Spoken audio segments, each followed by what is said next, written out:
Hello students, welcome back to my channel, class 11th accounts with Ankita Sharma. So let's start the chapter. Today we will start a new chapter, chapter 6, accounting procedure, rules of debit and credit. अगर हम accounts में हैं मतलब accounts पढ़ रहे हैं तो we should know the rules of debit and credit. Debit कब होना है, क्रेडिट कितना होना है, कब होना है, किस अमाउंट को होना है, किस अकाउंट्स को होना है, तो इशू तो वो हमें जानना होगा. सबसे पहले हम डेफिनेशन पढ़ते हैं. What is accounts? Account is a record of transaction under a particular head. It records not only the amount of transaction but also their effect and direction.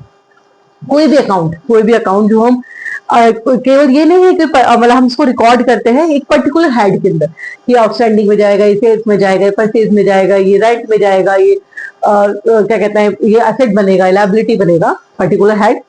ये केवल अमाउंट ही ट्रांजेक्शन की अमाउंट ही नहीं record करता है बल्कि उसके effect and their direction, वो सारी चीजें इसको रिकॉर्ड करता है. अब हमारा क्या है, अकाउंट्स को हमने क्लासिफाइड किया हुआ है. ट्रेडिशनल क्लासिफिकेशन ऑफ अकाउंट्स, दो तरीके के हमारा जो अकाउंट्स है टू पार्ट्स में डिवाइडेड है, ट्रेडिशनल क्लासिफिकेशन एंड मॉडर्न. मतलब ट्रेडिशनल के हिसाब से हम अकाउंट्स को किस हिसाब से डेबिट क्रेडिट करते हैं और मॉडर्न के हिसाब से किया जाता है. तो सबसे पहले हम बढ़ते हैं traditional classification of accounts. Traditional में हमने क्या किया हुआ है, ट्रेडिशनल को हमने टू पार्ट्स में डिवाइड किया. Again personal, impersonal. पर्सनल में इम्पर्सनल भी तीन है, रियल एंड नॉमिनल. तो हमें बेसिकली हमें तीन चीजें जाननी है, पर्सनल, रियल एंड नॉमिनल. अब पर्सनल होता क्या क्या है, पर्सनल अकाउंट के अंदर क्या क्या आएगा, we will discuss this. Natural personal account, ये अगेन ये तीन पार्ट में डिवाइड है. ट्रेडिशनल क्लासिफिकेशन को दो पार्ट में डिवाइड किया है, personal account and impersonal account. Personal को अगेन तीन तरीके हैं, तीन टाइप्स है, natural personal, artificial personal and representative personal. अब ये क्या क्या होते हैं और उसके अंदर किस किस टाइप के अकाउंट्स आएंगे वो हम पढ़ेंगे. नेचुरल पर्सन में नेचुरल पर्सन जैसे हम है, Ankita's account, Ram's account, Shyam account, Anurag account, Prakhar account, whatever, मतलब जो भी नाम है. आर्टिफिशियल में क्या होता है, किससे कंपनी का आर्टिफिशियल पर्सन है, ठीक है. तो जैसे मान लो रिलायंस कंपनी, तो उसका नाम आता है रिलायंस कंपनी, या क्या कहते हैं आपका एयरटेल कंपनी, पर्टिकुलर नाम आता है. तो अकाउंट्स ऑफ लिमिटेड कंपनी का अकाउंट नाम आएगा. अकाउंट्स ऑफ लिमिटेड कंपनी या कोई क्लब है या कोई कोऑपरेटिव सोसाइटी है, तो वो भी हमारे केस में एक आर्टिफिशियल पर्सनल अकाउंट का वो करेगा. रिप्रेजेंटेटिव पर्सनल अकाउंट्स क्या होता है, देखिए अगर हम कहते हैं रेंट पेड है तो हमने रेंट पेड है, हमारा खर्चा हो गया, हमारा एक्सपेंस हो गया. लेकिन हम कहते हैं आउटस्टैंडिंग रेंट मतलब कि हमें देना था बट हमने दिया नहीं है. तो किसी मतलब माले मेरे पास 1000 रुपए किसी के आने थे, ठीक है, अनुभव के नाम से आना था कि अनुभव मेरे को 1000 रुपीज, अब उसने नहीं दिया मुझे, तो मेरा आउटस्टैंडिंग रेंट है. अनुभव ने नहीं दिया ना, किसी पर्टिकुलर पर्सन ने, तो वो हमारा किस में जाएगा, क्या कहते हैं, अब आउटस्टैंडिंग रेंट किसके अकाउंट में डेबिट करेंगे, एक आउटस्टैंडिंग रेंट मतलब अनुभव को. तो रिप्रेजेंटेटिव पर्सन, तो आउटस्टैंडिंग रेंट, प्रीपेड रेंट हमने कोई पहले से पे कर दिया है, अक्रूड कमीशन जो मिलना है हमें, मिला नहीं है बट मिलेगा, और अनएंड इंटरेस्ट हमें कहीं से इंटरेस्ट मिल गया, तो जितने भी ये होते हैं हमारी किस में जाते हैं, रिप्रेजेंटेटिव पर्सनल अकाउंट. अब हम सेकंड पढ़ते हैं इम्पर्सनल अकाउंट. इम्पर्सनल आपका टू टाइप्स का होता है, रियल एंड नॉमिनल. रियल के अंदर आपके क्या आते हैं, जितने भी एसेट हैं, चाहे वो टेंजिबल है चाहे इंटेंजिबल है. टेंजिबल एसेट्स क्या होती है, जिनको हम छू सकते हैं, विच वी कैन टच और सी, अपनी आंखों से देख सकते हैं, छू सकते हैं, जैसे land, building, plant, machineries, investment, plant and machineries etcetera. ये सारी आपकी ये जितनी भी है, ये सारी कितनी है, टेंजिबल. और ये जितनी भी है इंटेंजिबल, जैसे गुडविल है, पेटेंट है, ट्रेडमार्क है, हमारी गुडविल है, गुडविल हमारा एक नाम है, तो वो हम लेकिन जिस महसूस किया जा सकता है कि भाई हमारा है उसको, लेकिन ये तो नहीं कहते ये है गुडविल, उसको छू लो, ये उठा के रख दो, ऐसा नहीं होता. तो इसको इंटेंजिबल. तो जितने भी एसेट्स हैं वो हमारी क्या टेंजिबल है या इंटेंजिबल, वो सारी हमारे रियल अकाउंट्स के अंदर आते हैं. थर्ड हमारा नॉमिनल अकाउंट. नॉमिनल में हमारे एक्सपेंसेस एंड इनकम आती है. एक्सपेंसेस कैसे, हमने सैलरी दी किसी को, परचेज किया, कुछ सेल्स की, इंटरेस्ट पेड किया, इंटरेस्ट रिसीव किया, कमीशन रिसीव किया, कमीशन पेड किया, कमीशन पे किया, तो हमारा एक्सपेंस है. कमीशन रिसीव किया तो हमारी इनकम है. तो जितने भी हमारे एक्सपेंस हैं या हमारी इनकम है वो सारे हमारे किस में आएगा, नॉमिनल में. अब एक चीज बहुत ध्यान से देखिएगा, अगर सैलरी है, सैलरी अकाउंट है, तो वो एक्सपेंस है, तो वो नॉमिनल अकाउंट में. अगर वही आउटस्टैंडिंग सैलरी हो जाएगी तो वो रिप्रेजेंटेटिव पर्सनल अकाउंट में जाएगी. वही अगर आपका इंटरेस्ट पेड है या इंटरेस्ट आप क्या कहते हैं अर्नड इंटरेस्ट हो गया, तो आपका ये आपका कमीशन रिसीव है या फिर आपका एक्रूड कमीशन है, एक्रूड कमीशन रिसीव है, कमीशन पेड हमारा खर्चा या इनकम है, एक्सपेंस या इनकम है, रेवेन्यू है, और अगर यहां आ गया वो एक्रूड हो गया तो आपका आप क्या कहते हैं रिप्रेजेंटेटिव पर्सनल अकाउंट में आएगा। I hope it's clear. अब इसका रूल क्या क्या है, बहुत ही मतलब आपको कोई सोते हुए उठाए ना, what the rule of personal account, debit the receiver credit the giver. तो क्या पर्सनल अकाउंट का क्या रूल होता है आपका, debit the receiver credit the giver. अगर कोई किसी से पैसा मिल रहा है, जिससे हमें पैसा रिसीव हो रहा है, डेबिट द रिसीवर, जो पैसा रिसीव कर रहा है वो डेबिट होगा, और जो पैसा दे रहा है, इसमें जितने भी अकाउंट्स है पर्सनल में, जो जिसको पैसा रिसीव हो रहा है वो डेबिट होगा, और जिसको जो दे रहा है पैसा वो क्रेडिट होगा। ऐसे आपका है आपका रियल अकाउंट। ओके ओके, तो हम क्या पढ़े थे, debit the receiver credit the giver for personal account. Now the turn for real account. Real में जितने भी कहते हैं हमारे एसेट्स, तो debit what comes in, credit what goes out. मतलब अगर हमने कुछ चीज परचेज की है, कोई भी एसेट हमने परचेज की है, तो वो क्या होगी, डेबिट। और कोई भी अगर हमने उसको सेल किया है, मतलब हमारे यहाँ से गई है वो, चाहे वो कुछ भी है, हमारा कोई भी एसेट है तो वो गई है हमारे पास से, तो वो क्रेडिट होगी, और आई है तो डेबिट होगी।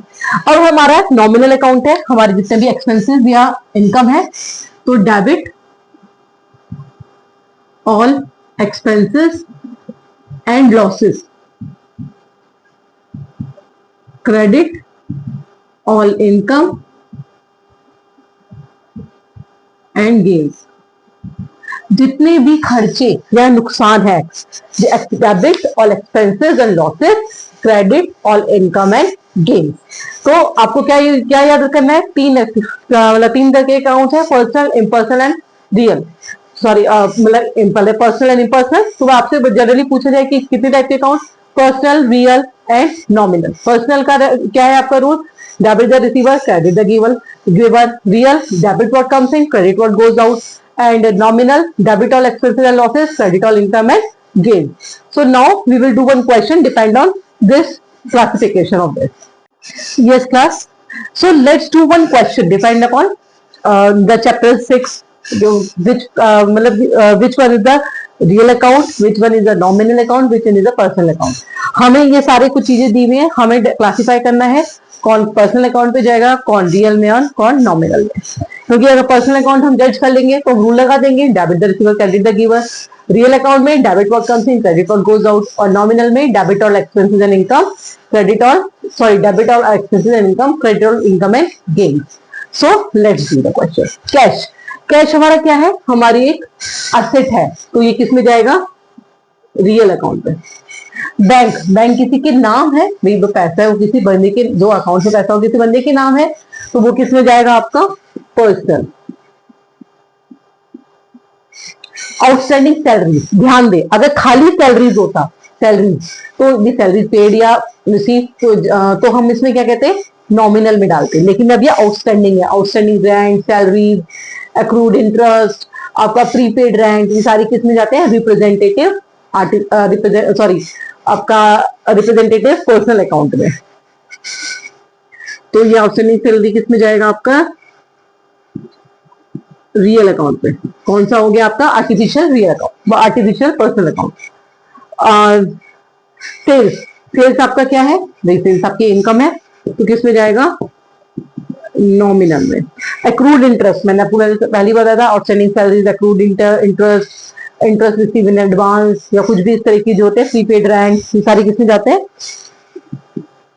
पर्सनल। ये कौन सा पर्सनल है आपका, artificial representative personal account. Lease और प्रॉपर्टी आपकी एसेट है, तो रियल में जाएगी। ड्राइंग आपके किसी पर्सन ने, ड्राइंग क्या होती है कि हम अपने बिजनेस से जो हमारे बिजनेस में जो पैसा लगा हुआ था वो पर्सनल यूज के लिए जो हम निकाल लेते हैं, यूज कर लेते हैं, वो मेरा क्या हो जाएगा, मेरी ड्राइंग से मैंने अपने लिए कोई मेरा बिजनेस मैंने मतलब चलाया हुआ है और मैंने अपने कोई पर्सनल यूज के लिए, अपने घर के किसी काम के लिए, बिजनेस का कोई वो नहीं है लेना देना, पर्सनल यूज के लिए मैंने 1 लाख रुपया निकाला, तो वो मेरे लिए क्या है, ड्राइंग्स है। तो ड्राइंग्स अपने किसी पर्सन ने निकाली है, ये हो गया पर्सनल अकाउंट। ये हो गया आपका डिस्काउंट रिसीव, फिर पैसा मिलेगा, तो nominal. Bad debt right of, आपका एक तरीके से नुकसान हो गया। बैड डेट मतलब जो आप किसी को देने थे पैसे, वो जो डेट हुई, अब वो हमने डूब गया पैसा, वो हमने हटाई दिया कि वो नहीं मिलेगा ही, तो आपका किसमें जाएगा, ये नॉमिनल में। अब आपका क्या है, परचेज। परचेज भी आपके एक तरीके से एक्सपेंस है, नॉमिनल में। बैड डेट रिकवर, पैसा आपको मिला, कहीं से हमने सोचा था नहीं पैसा डूब गया, पैसा हमारा बैड डेट हो गया, बट वो हमें रिकवर हो गया, पैसा मिल गया, तो वो हमारे क्या होगा, nominal. Plant and machinery obvious है, एसेट है। रियल कैपिटल में पैसा लगाया बिजनेस में किसी पर्सन ने, तो पर्सनल अकाउंट मतलब पर्सनल में जाएगा। इंटरेस्ट पेड आपका खर्चा है, तो nominal. Bank overdraft, bank overdraft भी आपका क्या होता है, जैसे हमारे बैंक में एक लिमिट होती है कि टिल 5 लाख 10 लाख 7 लाख 2 लाख जितना भी होता है, कि हमारे उसमें अगर पैसा नहीं भी होगा अकाउंट में, तो इतना पैसा हम फिर भी यूज कर सकते हैं, बाद में हमें इस पे इंटरेस्ट देना होगा, बट तो हमारी तरीके से वो हो जाएगा, मतलब किसी पर्सन ने यूज किया है, तो वो पर्सनल अकाउंट। आपका प्रीपेड रेंट, आपने देखिए बहुत ध्यान दीजिएगा, खाली रेंट होता तो आपका नॉमिनल में जाता, लेकिन ये प्रीपेड है। प्रीपेड, आउटस्टैंडिंग, अक्रूड कमीशन, ये सारी चीज में जाती है पर्सनल में।